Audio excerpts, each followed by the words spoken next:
जाति का विनाश, एनिहिलेशन ऑफ कास्ट।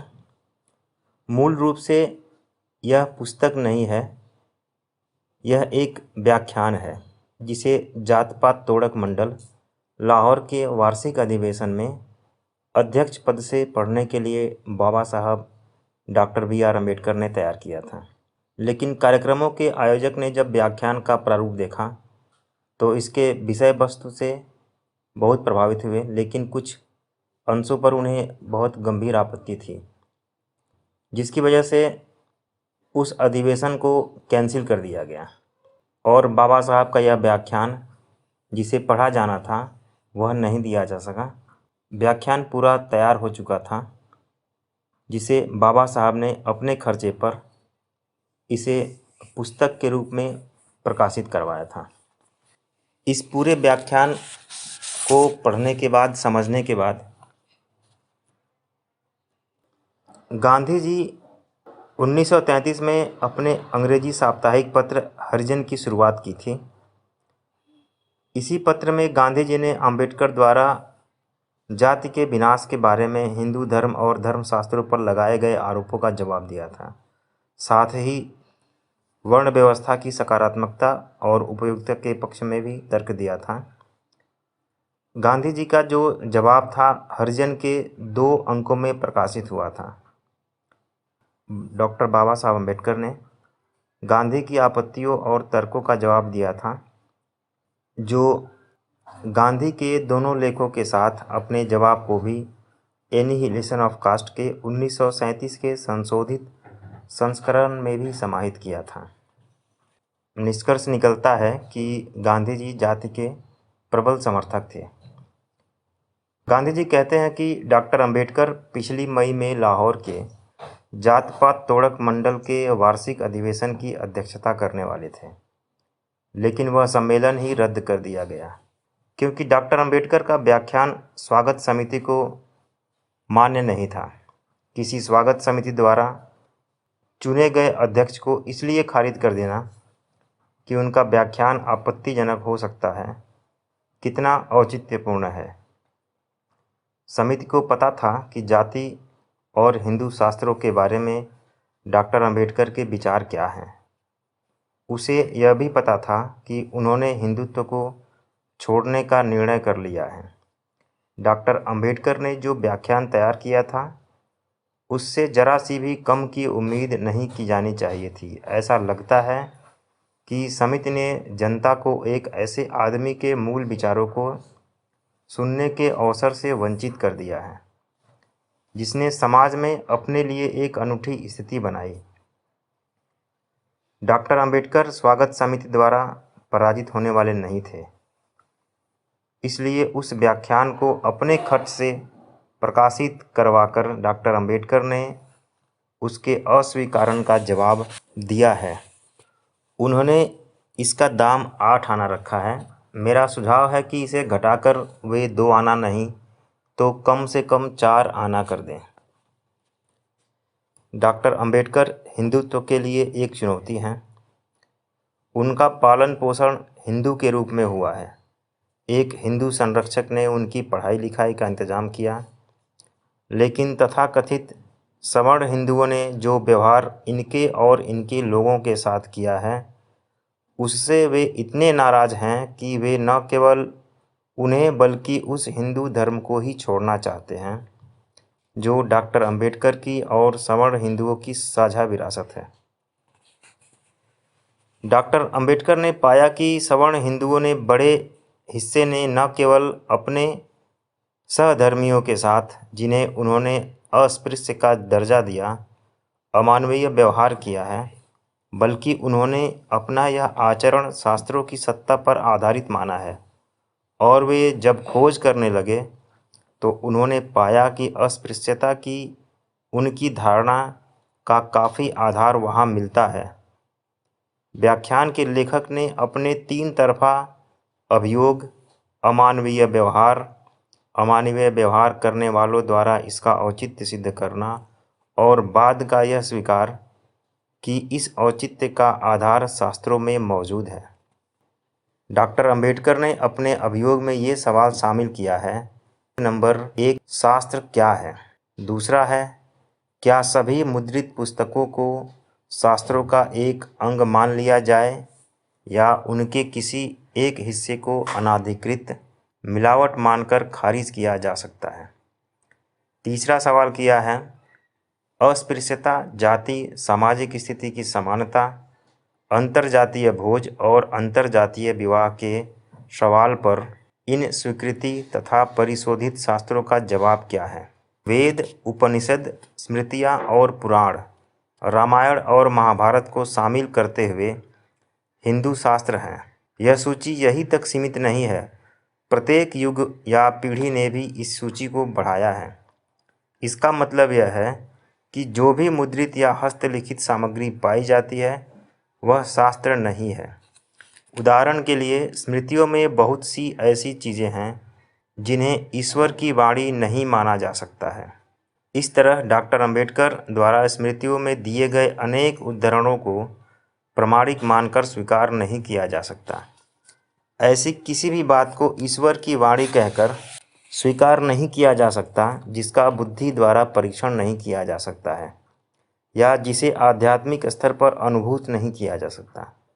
और तब भी जब आपके पास शास्त्रों का परिशोधित संस्करण हो, आपको उनकी व्याख्या की ज़रूरत होगी।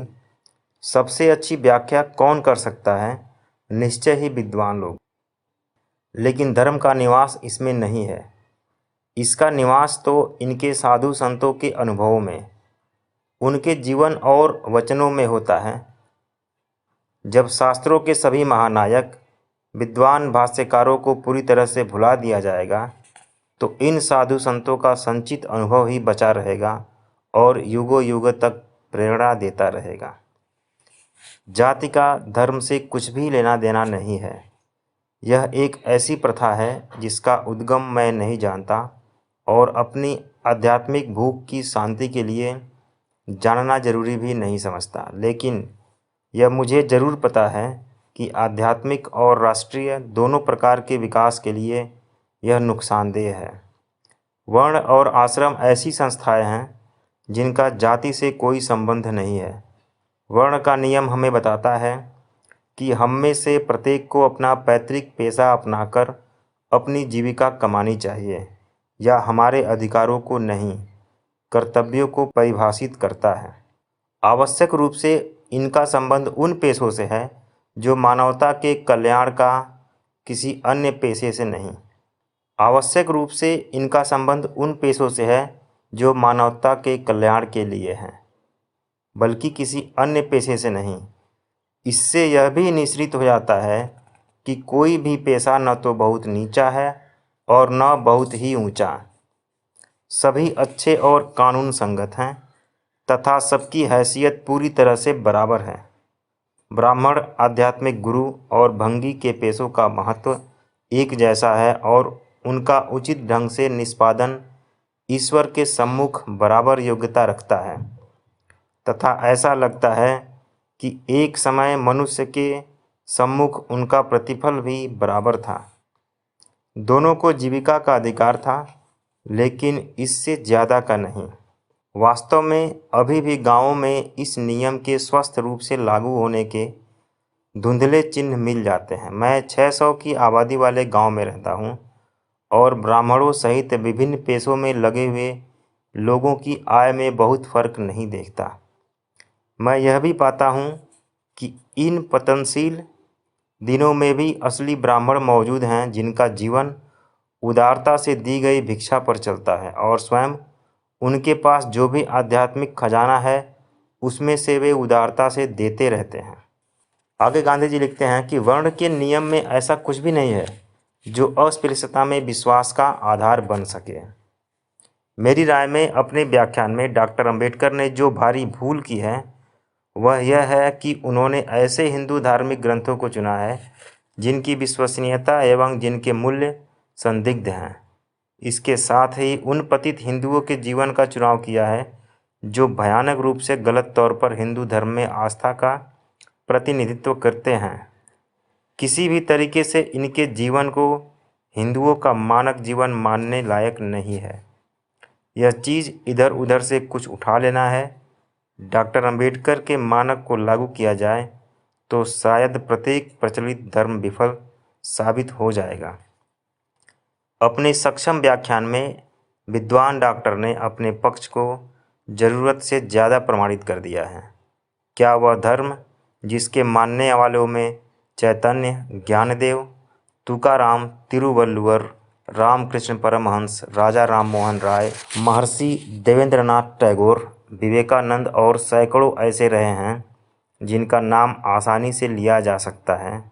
किसी भी धर्म का मूल्यांकन उसके निकृष्टतम नमूनों से नहीं बल्कि उसके सर्वोत्तम से किया जाना चाहिए जो उसने पैदा किया हो, क्योंकि यही और सिर्फ यही स्तर है जिसे और ऊंचा उठाने की नहीं तो उस तक पहुंचने की कोशिश की जानी चाहिए।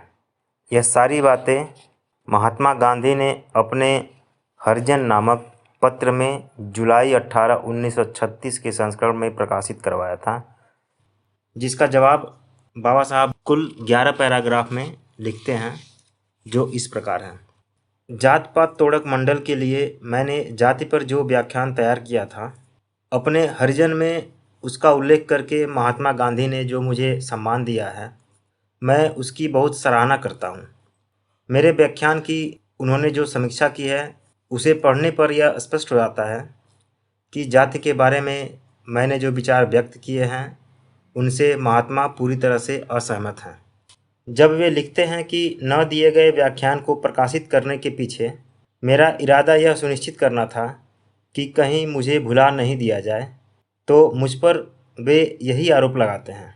महात्मा जो कुछ भी कहना पसंद करें, व्याख्यान को प्रकाशित करने के पीछे मेरा उद्देश्य यही था कि हिंदुओं को सोचने और अपनी स्थिति की समीक्षा करने के लिए मैं उन्हें उकसा सकूं।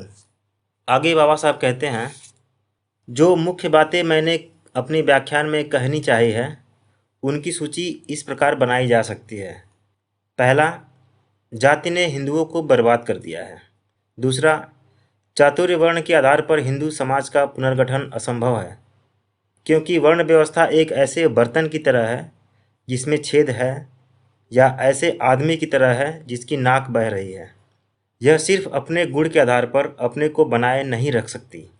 तीसरा बिंदु है, वर्ण व्यवस्था के आधार पर हिंदू समाज का पुनर्गठन नुकसानदेह है, क्योंकि वर्ण व्यवस्था का परिणाम होता है जन साधारण को शिक्षा के अवसरों से वंचित करके उसका निम्नीकरण करना और शस्त्र धारण करने के अधिकार से वंचित कर उन्हें डरपोक या कायर बनाना। चौथा, हिंदू समाज का पुनर्गठन एक ऐसे धार्मिक आधार पर होना चाहिए जिसमें स्वतंत्रता, समानता और भाई भाई के सिद्धांतों की स्वीकृति हो। पांचवा, इस उद्देश्य को पाने के लिए जाति और वर्ण को जो धार्मिक मान्यता मिली हुई है, उसे नष्ट करना होगा। ध्यान दिया जाना चाहिए कि महात्मा द्वारा उठाए गए मुद्दे बिल्कुल अप्रासंगिक हैं और व्याख्यान के मुख्य तर्क को वे पकड़ नहीं पाए हैं। ये सारी बातें पहले और दूसरे पैराग्राफ में बाबा साहब ने कही हैं। तीसरे पैराग्राफ में बाबा साहब कहते हैं, अब मैं महात्मा गांधी द्वारा उठाए गए मुद्दों की मूल बातों का परीक्षण करना चाहता हूँ। महात्मा का पहला मुद्दा यह है कि मैंने शास्त्रों से जो उद्धरण दिए हैं वे प्रमाणिक नहीं हैं। मैं स्वीकार करता हूँ कि इस विषय पर मेरा अधिकार नहीं है, लेकिन मैं यह बात बताना चाहता हूँ कि जो भी मैंने उद्धरण दिए हैं वे सभी स्वर्गीय श्री तिलक की किताबों और लेखों से लिए गए हैं, जो संस्कृत भाषा और हिंदू शास्त्रों के अधिकारी विद्वान थे। महात्मा का सारा मुद्दा यह है कि इन शास्त्रों की व्याख्यान विद्वानों द्वारा नहीं बल्कि संतों द्वारा की जानी चाहिए, और संतों की समझ के अनुसार शास्त्र जाति और अस्पृश्यता का समर्थन नहीं करते। पहले मुद्दे के बारे में मैं महात्मा से पूछना चाहता हूँ कि इससे किसी को क्या फ़र्क पड़ता है कि शास्त्रों में मिलावट है या नहीं, और कि संतों ने उनकी व्याख्या अलग तरह से की है कि नहीं। जो शास्त्र प्रमाणिक हैं और जिनमें मिलावट है, उन दोनों के बीच जनसाधारण फर्क नहीं करता। जनसाधारण को तो यह पता ही नहीं है कि शास्त्र क्या है। अनपढ़ होने के कारण उसे मालूम नहीं है कि शास्त्रों में क्या लिखा हुआ है। जो उसे बताया गया है उस पर उसने विश्वास किया, और उसे जो बताया गया है वह यह है कि शास्त्रों के अनुसार जाति और अस्पृश्यता का पालन करने वाले को शास्त्रों में धार्मिक कर्तव्य माना गया है। जहाँ तक संतों की बात है तो यह स्वीकार करना होगा कि महज विद्वानों की तुलना में उनकी शिक्षाएं चाहे जितनी भिन्न और उद्यत रही हों, वे शोचनीय रूप से बेअसर रही हैं। उनके बेअसर होने के दो कारण हैं। प्रथम, किसी भी हिंदू संत ने जाति प्रथा पर हमला नहीं किया है। इसके विपरीत वे जाति व्यवस्था के प्रचंड समर्थक थे। उनमें से अधिकांश जिस जाति के थे उसी जाति में जिए और उसी जाति में मर गए। ब्राह्मण के रूप में अपनी हैसियत के प्रति ज्ञानदेव इतने अनुरक्त थे कि जब पैठान के ब्राह्मणों ने उन्हें अपने समुदाय में शामिल करने से मना कर दिया, तब ब्राह्मणों के बीच ब्राह्मण के रूप में मान्यता पाने के लिए उन्होंने जमीन आसमान एक कर दिए थे। और संत एकनाथ ने भी, जिन्हें नायक के रूप में रखकर धर्मात्मा नामक फिल्म बनी है, क्योंकि उन्होंने अस्पृश्यों को छूने और उनके साथ भोजन करने का साहस दिखाया था। ऐसा इसलिए नहीं किया था कि वे जाति के विरोधी थे, बल्कि इसलिए किया था कि उन्हें लगता था कि इससे जो छूत लगेगी उसे गंगा नदी के पवित्र जल में एक डुबकी लगाने भर से धोया जा सकता है। जहाँ तक मेरी जानकारी है, संतों ने कभी भी जाति और अस्पृश्यता के खिलाफ अभियान नहीं चलाया। मनुष्यों के बीच संघर्ष से उन्हें कोई मतलब नहीं था। उनका सरोकार मनुष्य और ईश्वर के बीच संबंध से था। उन्होंने यह सीख नहीं दी कि सभी मनुष्य बराबर हैं।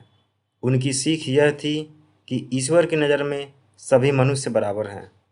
संतों की शिक्षाओं के बेअसर होने का दूसरा कारण यह है कि जनसाधारण को यह सिखाया गया है कि संत जाति को तोड़ सकते हैं पर सामान्य लोग नहीं। इसलिए कोई भी संत अनुकरणीय उदाहरण नहीं बना सका। वह हमेशा एक पवित्र व्यक्ति बना रहा जिसका आदर किया जाना चाहिए। इस प्रकार इस बात से कोई सांत्वना नहीं मिलती कि ऐसे संत थे या ऐसा कोई महात्मा है जिसने शास्त्रों की व्याख्या कुछ विद्वानों या बहुत सारे अज्ञानियों की तुलना में अलग ढंग से की है। पैराग्राफ 4 में बाबा साहब कहते हैं, तीसरा मुद्दा महात्मा ने यह उठाया है कि जिस धर्म को मानने वालों में ज्ञानदेव, तुकाराम, तिरुवल्लुवर, रामकृष्ण परमहंस इत्यादि जैसे लोग रहे हैं, वह गुण रहित नहीं हो सकता। जो निष्कर्ष मैंने निकाला है, और किसी भी धर्म का मूल्यांकन उसके निकृष्टतम उदाहरणों के आधार पर नहीं, बल्कि जो श्रेष्ठतम उसने पैदा किया हो उसके आधार पर किया जाना चाहिए। इस वक्तव्य के प्रत्येक शब्द से मैं सहमत हूँ, लेकिन यह समझाने में मैं बिल्कुल असमर्थ हूँ कि यह कहकर महात्मा साबित क्या करना चाहते हैं। यह एकदम सही है कि किसी धर्म का मूल्यांकन उसके निकृष्टतम उदाहरणों से नहीं, बल्कि उसके सर्वश्रेष्ठ से किया जाना चाहिए। लेकिन क्या इतने भर से बात खत्म हो जाती है? मेरा कहना है, बात खत्म नहीं होती। सवाल फिर भी बना रहता है, निकृष्ट लोगों की संख्या इतनी ज़्यादा और उत्कृष्ट लोगों की संख्या इतनी कम क्यों है? मेरे विचार से इस प्रश्न के दो उत्तरों की कल्पना की जा सकती है। पहला उत्तर, जो निकृष्ट है उनमें कुछ ऐसी मौलिक विकृति हैं कि वे नैतिक शिक्षा ग्रहण नहीं कर सकते और इसलिए धार्मिक आदर्शों को समझने या उस पर आचरण करने से बहुत दूर रह जाते हैं। और दूसरा है कि धार्मिक आदर्श एक सर्वथा गलत आदर्श है जिसने बहुतों के जीवन को एक गलत नैतिक मोड़ दिया है, और जो उत्कृष्ट हैं वे इस गलत आदर्श के बावजूद उत्कृष्ट बने हैं। वास्तव में इस गलत मोड़ को एक सही दिशा देकर इन दोनों व्याख्याओं में से पहली को स्वीकार करने में मैं असमर्थ हूँ, और मुझे विश्वास है महात्मा भी इसके विपरीत जाने का आग्रह नहीं करेंगे। मेरे विचार से दूसरी व्याख्या ही एकमात्र तार्किक और बुद्धिसंगत व्याख्या है। जब तक महात्मा इस बात की व्याख्या करने के लिए कि निकृष्ट इतने ज़्यादा और उत्कृष्ट इतने कम क्यों हैं, कोई तीसरा विकल्प प्रस्तुत नहीं करते।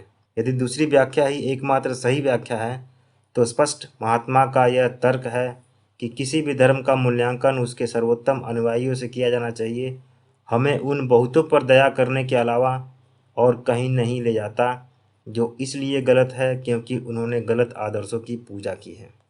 बाबा साहब यही नहीं रुकते, वे 5वें पैराग्राफ में कहते हैं कि महात्मा का यह तर्क कि यदि ज़्यादातर लोग संतों के उदाहरण का अनुकरण करें तो हिंदुत्व सहने योग्य हो जाएगा, यह एक और कारण से गलत है। चैतन्य आदि जैसे विख्यात व्यक्तियों का उदाहरण रखकर महात्मा बहुत ही सरल और विस्तृत रूप से ये सुझाव देते प्रतीत होते हैं कि यदि सभी सवर्ण हिंदुओं को निम्न जाति के हिंदुओं के साथ अपने व्यवहार में उच्च नैतिक स्तर का पालन करने के लिए सहमत किया जा सके तो हिंदू समाज के ढांचे में कोई बुनियादी परिवर्तन लाए बिना भी उसे सहनीय ही नहीं बल्कि उल्लासपूर्ण भी बनाया जा सकता है। इस प्रकार की विचारधारा के मैं एकदम खिलाफ हूँ। मैं उन सवर्ण हिंदुओं का सम्मान करता हूँ जो अपने जीवन में एक उच्च सामाजिक आदर्श प्राप्त करने की कोशिश करते हैं। ऐसे लोगों के बिना भारत आज रहने के लिए उससे ज़्यादा असुंदर और कम सुखी देश हो जाएगा जितना वह है।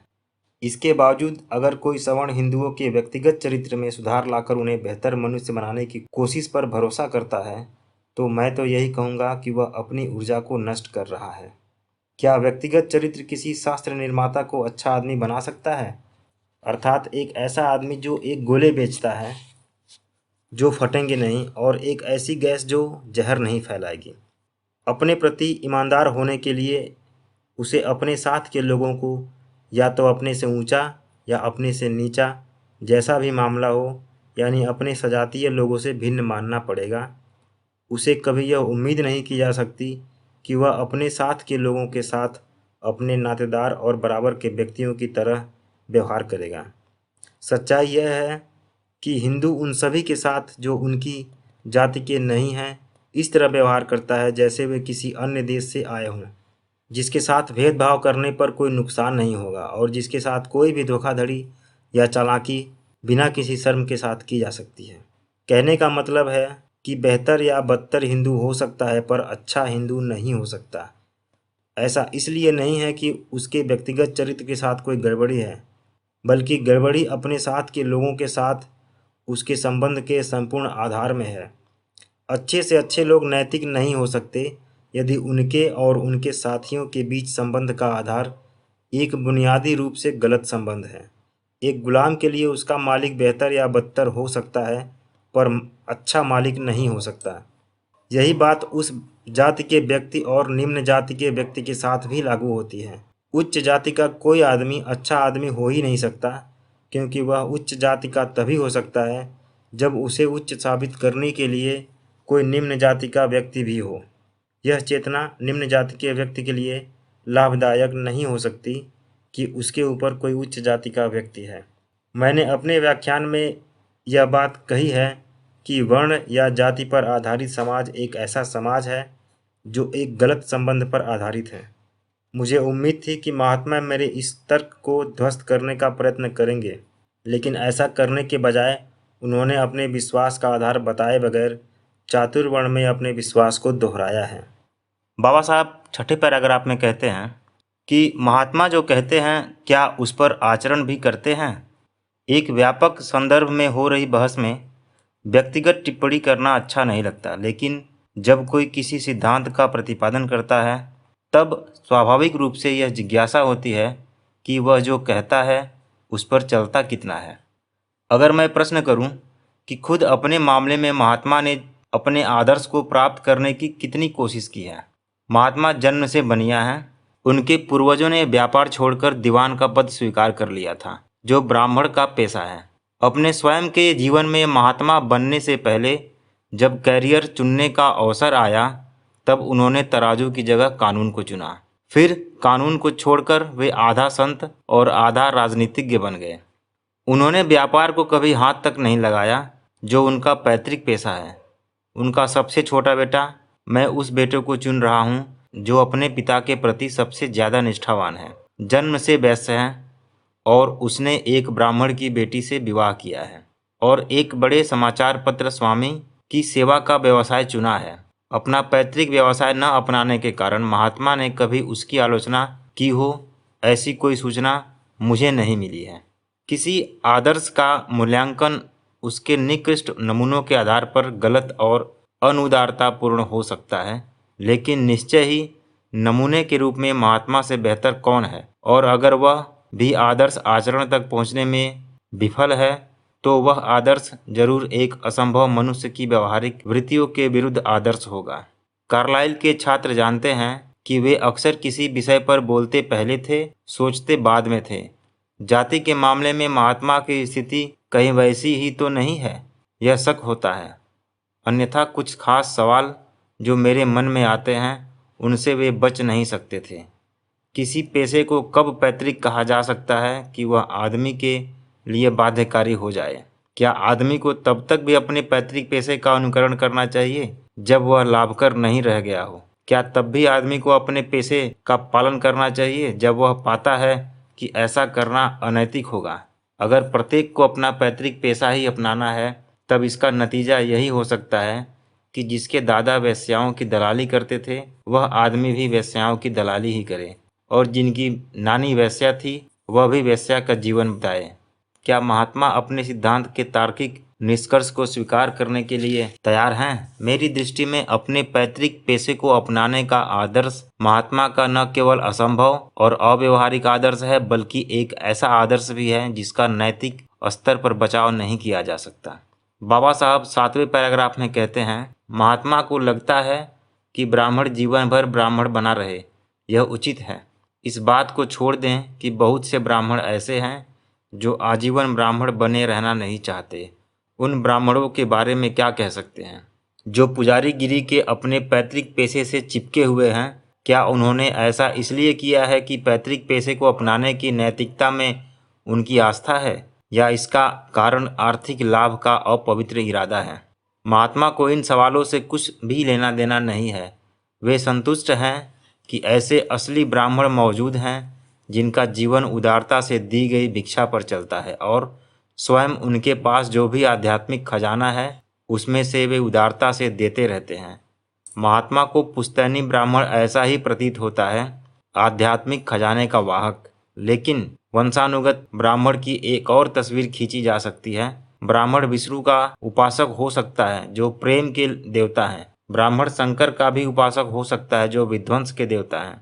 वह बोध गया का ब्राह्मण भी हो सकता है जो बुद्ध का उपासक है। मानवता के महानतम शिक्षक जिन्होंने प्रेम का उत्कृष्ट सिद्धांत दिया है, वह काली का भी उपासक हो सकता है जो देवी जिन्हें अपनी प्यास बुझाने के लिए रोज एक पशु की बलि चाहिए। वह क्षत्रिय देवता राम का भी उपासक हो जाएगा। वह क्षत्रियों का नाश करने के लिए ईश्वर के एक अवतार परशुराम के मंदिर का भी उपासक हो जाएगा। वह ब्रह्मा का भी उपासक हो सकता है जो विश्व के सृष्टा हैं। वह किसी पीर का भी उपासक हो सकता है जिसका ईश्वर अल्लाह विश्व पर ब्रह्मा के आध्यात्मिक वर्चस्व के दावे को बर्दाश्त नहीं कर सकता है। कोई यह नहीं कह सकता कि इस तस्वीर का वास्तविक जीवन से कोई संबंध नहीं है। अगर यह तस्वीर सही है तो यह कोई नहीं जानता कि ऐसे देवताओं और देवियों के प्रति निष्ठा के बारे में क्या कहा जाए जिनका चरित्र इतना परस्पर विरोधी है कि कोई भी ईमानदार आदमी सबका उपासक नहीं हो सकता। हिंदू इस असाधारण बात को अपने धर्म की सबसे बड़ी विशेषता बताते हैं। उनकी सार्वभौमिकता, सहिष्णुता की उसकी भावना। इस सरल दृष्टिकोण के विपरीत यह तर्क दिया जा सकता है कि जिसे सहिष्णुता और सार्वभौमिकता कहा जाता है, वह वास्तव में उदासीनता या किसी भी मत के प्रति प्रतिबद्धता न दिखाने की शिथिलता से ज़्यादा प्रशंसनीय है। अपनी बाह्य परिसीमा में इन दोनों दृष्टियों को अलग अलग मान पाना मुश्किल है, लेकिन असलियत में वे इतने बुनियादी रूप से अलग अलग हैं कि जो निकटता से उनका परीक्षण करता है वह एक को दूसरा समझने की भूल कर ही नहीं सकता। कोई आदमी बहुत से देवी देवताओं को श्रद्धा निवेदित करने के लिए तैयार है, इसका उल्लेख उसकी सहिष्णुता की भावना के रूप में किया जा सकता है, पर क्या यह सबको खुश रखने की इच्छा से उत्पन्न धोखाधड़ी का प्रमाण नहीं हो सकता? मुझे विश्वास है कि यह सहिष्णुता महज धोखाधड़ी है। यदि इस दृष्टिकोण का आधार मजबूत है तो कोई पूछ सकता है कि जो आदमी किसी भी देवता या पुजारी का उपासक हो सकता है जिसकी पूजा या उपासना करने से उसका उद्देश्य पूरा होता हो, उसके पास किस तरह का आध्यात्मिक खजाना हो सकता है? ऐसा आदमी को न केवल आध्यात्मिक खजाने की दृष्टि से दिवालिया माना जा सकता है, बल्कि उसके लिए पुजारी जैसा उच्च पेशे का निर्वाह करना सिर्फ इसलिए कि वह पैतृक पेशा है, उसमें आस्था नहीं, उसमें विश्वास नहीं, एक यांत्रिक प्रक्रिया के रूप में जिसे बाप द्वारा बेटे को सौंप दिया जाता है, किसी सद्गुण का परीक्षण नहीं है, बल्कि वास्तव में यह एक सम्मानजनक पेशे का, जो धर्म की सेवा के अलावा कुछ और नहीं है, वैश्याकरण है। आगे बाबा साहब 8वें नंबर पैराग्राफ में लिखते हैं, कि महात्मा इस सिद्धांत से इतने चिपके हुए क्यों हैं कि हर स्त्री पुरुष को अपना पैतृक पेशा ही अपनाना चाहिए। इसका कारण उन्होंने कहीं नहीं बताया है। यद्यपि उन्हें इस कारण को प्रकट करने की कोई परवाह नहीं है, लेकिन कोई न कोई कारण तो होगा ही। कई साल पहले अपने यंग इंडिया में जाति बनाम वर्ग पर लिखते हुए महात्मा ने कहा था कि जाति व्यवस्था वर्ग व्यवस्था से इसलिए बेहतर है कि जाति सामाजिक स्थायित्व के लिए सर्वोत्तम संभव समायोजन है। स्त्री हो या पुरुष, हर किसी को अपना पैतृक पेशा ही अपनाना चाहिए। इस सिद्धांत से महात्मा के चिपके रहने का कारण अगर यही है तो वे सामाजिक जीवन के एक गलत नज़रिए से चिपके हुए हैं। सामाजिक स्थायित्व हर कोई चाहता है और सामाजिक स्थायित्व को संभव बनाने के लिए व्यक्तियों और वर्गों के बीच कुछ समायोजन करना ही होगा। लेकिन मुझे विश्वास है दो चीज़ें कोई नहीं चाहता। एक चीज़ जो कोई नहीं चाहता है वह है रूढ़ संबंध, जिसमें कोई परिवर्तन नहीं हो सकता। ऐसी चीज़ जो सदा के लिए तय कर दी गई है। स्थायित्व चाहिए, लेकिन जब परिवर्तन अनिवार्य हो तब भी परिवर्तन नहीं होगा। दूसरी चीज़ जो कोई नहीं चाहता है वह है सिर्फ समायोजन। समायोजन की ज़रूरत है, लेकिन सामाजिक न्याय की कीमत पर नहीं। क्या यह कहा जा सकता है कि जाति यानी परिवार में जो पेशा होता आया है वही पेशा वह अपनाएगा? इस आधार पर सामाजिक संबंध का समायोजन उपयुक्त दो बुराइयों से रक्षा करता है। मैं मानता हूँ कि नहीं, सर्वोत्तम संभव समायोजन होना तो दूर की बात है। मुझे इसमें कोई संदेह नहीं है कि यह निकृष्टतम संभव समायोजन है, क्योंकि यह सामाजिक समायोजन की दोनों धुरियों, तरलता और न्याय को आघात पहुँचाता है। पैराग्राफ 9 में बाबा साहब लिखते हैं, कुछ लोग सोच सकते हैं कि महात्मा ने काफ़ी प्रगति की है, क्योंकि अब वे जाति में विश्वास नहीं करते बल्कि सिर्फ वर्ण की बात करते हैं। यह सही है कि एक समय ऐसा था जब महात्मा रक्त मांस मज्जा के साथ सनातनी हिंदू थे। वेदों, उपनिषदों, पुराणों और हिंदू शास्त्र के नाम पर जो कुछ जाना जाता है उसमें उनकी आस्था थी और इसलिए अवतार तथा पुनर्जन्म में भी उनका विश्वास था। वे जाति को मानते थे और किसी रूढ़िवादी की ताकत के साथ उसका बचाव करते थे। वे अंतर्जातीय भोज और अंतर्जातीय विवाह के पक्ष में उठी आवाज़ों की भर्त्सना करते थे और कहते थे कि अंतर्जातीय भोजन पर प्रतिबंध इच्छा शक्ति को मजबूत बनाने के लिए और एक निश्चित सामाजिक सद्गुण का परिरक्षण करने में काफ़ी हद तक मदद करता है। यह अच्छी बात है कि उन्होंने इस पाखंडी बकवास को छोड़ दिया है और यह स्वीकार कर लिया है कि जाति आध्यात्मिक और राष्ट्रीय दोनों प्रकार के विकास के लिए नुकसानदेह है और हो सकता है कि इसका कुछ संबंध उनके पुत्र द्वारा जाति के बाहर विवाह करने से हो। लेकिन महात्मा ने क्या सचमुच प्रगति की है? महात्मा जिसका समर्थन करते हैं उस वर्ण का चरित्र क्या है? क्या यह वैदिक अवधारणा है जो स्वामी दयानंद सरस्वती और उनके अनुयायी आर्य समाजी सामान्यतः समझते और प्रचारित करते हैं? वर्ण की वैदिक अवधारणा संक्षेप में कहा जाए तो यह है कि जो पेशा जिसे अपने स्वभाव के अनुकूल लगे उसे अपनाने के लिए वह स्वतंत्र है। वर्ण की महात्मा की अवधारणा संक्षेप में यह है कि किसी का स्वाभाविक रुझान जो भी हो उसे अपनाकर पैतृक पेशा ही अपनाना चाहिए। जाति और महात्मा जिसे वर्ण कहते हैं उसमें फ़र्क क्या है? मुझे तो कोई फ़र्क दिखाई नहीं देता। महात्मा की परिभाषा के अनुसार वर्ण जाति का ही दूसरा नाम है, क्योंकि सीधी सी बात है कि दोनों की मांग एक ही है, पैतृक पेशे का अनुकरण। प्रगति करने के स्थान पर महात्मा ने अपने कदम पीछे किए हैं।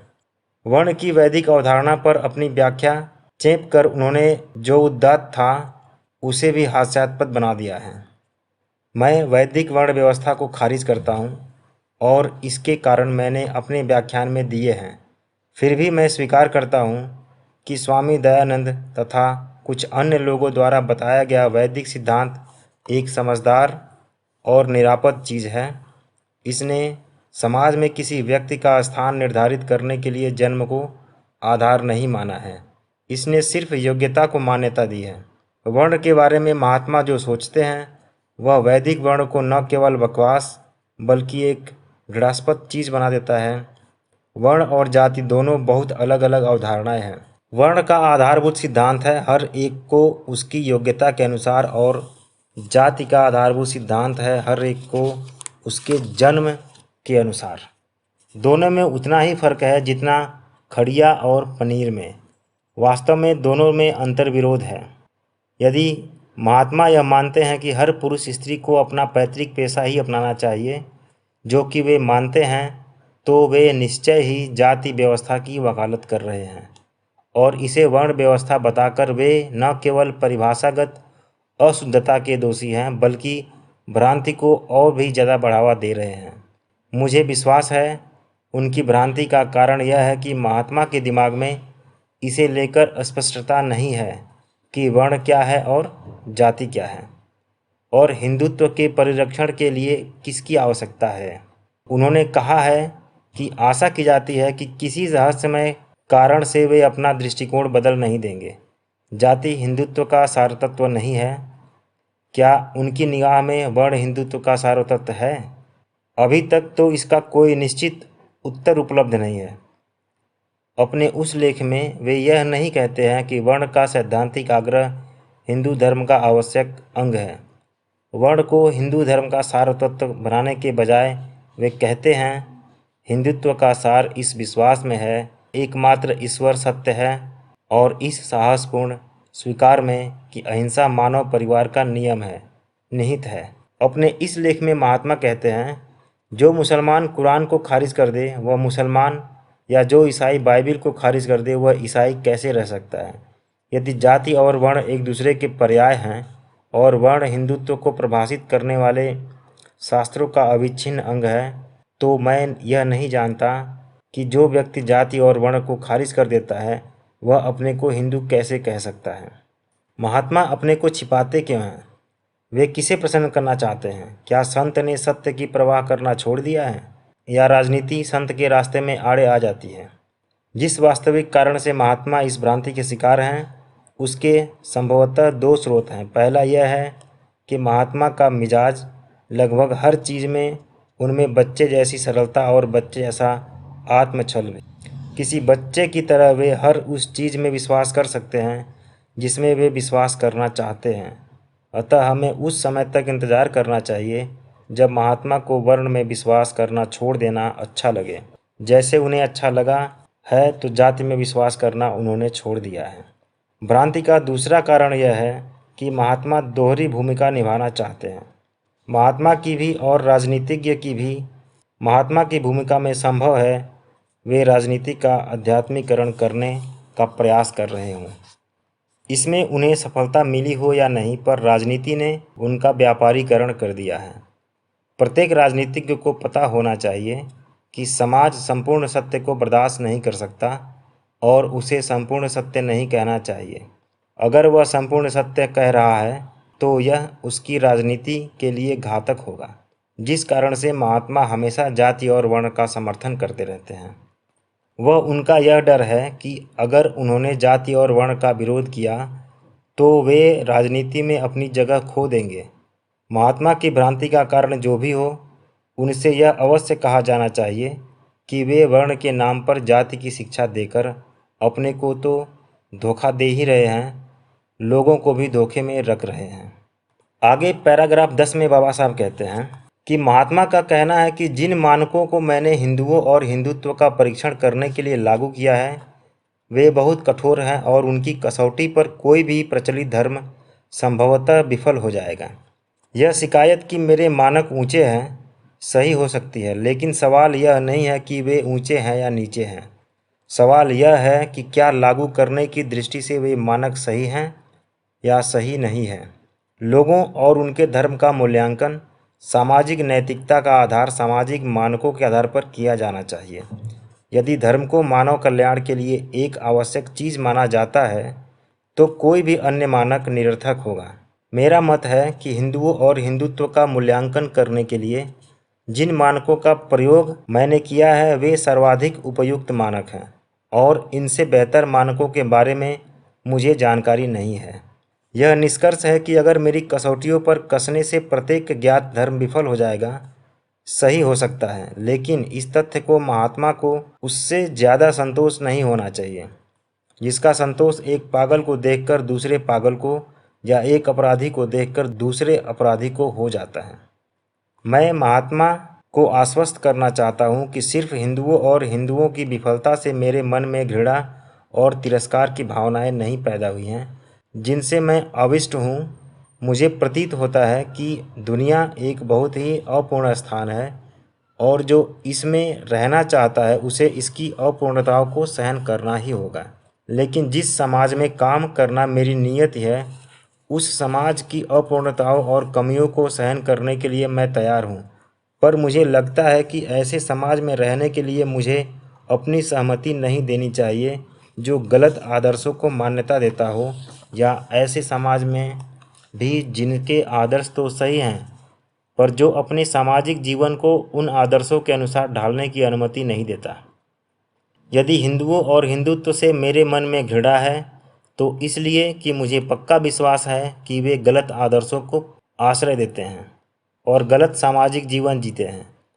हिंदुओं और हिंदुत्व से मेरा झगड़ा उनके सामाजिक व्यवहार की अपूर्णताओं को लेकर नहीं है, यह इससे बहुत ज़्यादा बुनियादी है, यह उनके आदर्शों को लेकर है। आगे पैराग्राफ 11 में बाबा साहब कहते हैं कि मेरी राय में हिंदू समाज को एक नैतिक पुनरुत्थान की ज़रूरत है जिसे स्थगित करना खतरनाक है, और सवाल है कि इस नैतिक पुनरुत्थान का निर्धारण कौन करेगा, इस पर नियंत्रण किसका होगा। स्पष्ट है कि सिर्फ उनके द्वारा जो बौद्धिक पुनरुत्थान की प्रक्रिया से गुजर चुके हैं और जो इतने ईमानदार हैं कि उनमें बौद्धिक मुक्ति से उत्पन्न होने वाला निष्ठागत साहस मौजूद हो। इस कसौटी पर देखें तो हिंदू नेता इस काम के सर्वथा अयोग्य हैं। यह कहना संभव नहीं है कि वे बौद्धिक पुनरुत्थान के प्राथमिक चरण से भी गुजरे हैं। अगर उनका बौद्धिक पुनरुत्थान हुआ होता तो वे अशिक्षित भीड़ के आसान तरीके अपनाकर आत्म प्रवंचना का शिकार नहीं होते रहते, अथवा दूसरे के आदिम अज्ञान का लाभ नहीं उठा रहे होते जैसा करते हुए दिखाई देते हैं। हिंदू समाज की धंसती हुई हालत के बावजूद ये नेता उन प्राचीन आदर्शों के लिए बेशर्म अपील करेंगे जिनका वर्तमान से कोई संबंध नहीं रह गया है, जो अपने उद्भव के दिनों में चाहे जितने उपयुक्त रहे हों, अब मार्गदर्शक होने के बजाय चेतावनी हैं। इन नेताओं में अभी भी पुराने रूपों के प्रति रहस्यपूर्ण आदर है, जिसकी वजह से अपने समाज की बुनियादों का पुनर्निरीक्षण करने के प्रति वे अनिच्छुक बल्कि विरुद्ध हैं। हिंदू जनता अपनी आस्थाओं के निर्माण में अविश्वसनीय रूप से गाफिल है, लेकिन हिंदू नेता भी ऐसे ही हैं, और इससे भी खराब यह है कि जब कोई उनके इन साथियों को उनसे दूर करना चाहता है तो ये हिंदू नेता अपनी आस्थाओं के प्रति नाजायज आवेग से भर जाते हैं। महात्मा इसका अपवाद नहीं है। ऐसा लगता है कि सोचने में महात्मा का विश्वास नहीं है, इसकी जगह संतों का अनुकरण करना उन्हें पसंद है। पवित्र धारणाओं में आस्था रखने वाले किसी रूढ़िवादी की तरह उन्हें डर लगता है कि उन्होंने एक बार भी सोचना शुरू कर दिया तो बहुत से आदर्शों और संस्थाओं जिनसे वे चिपके हुए हैं खतरे में पड़ जाएंगे।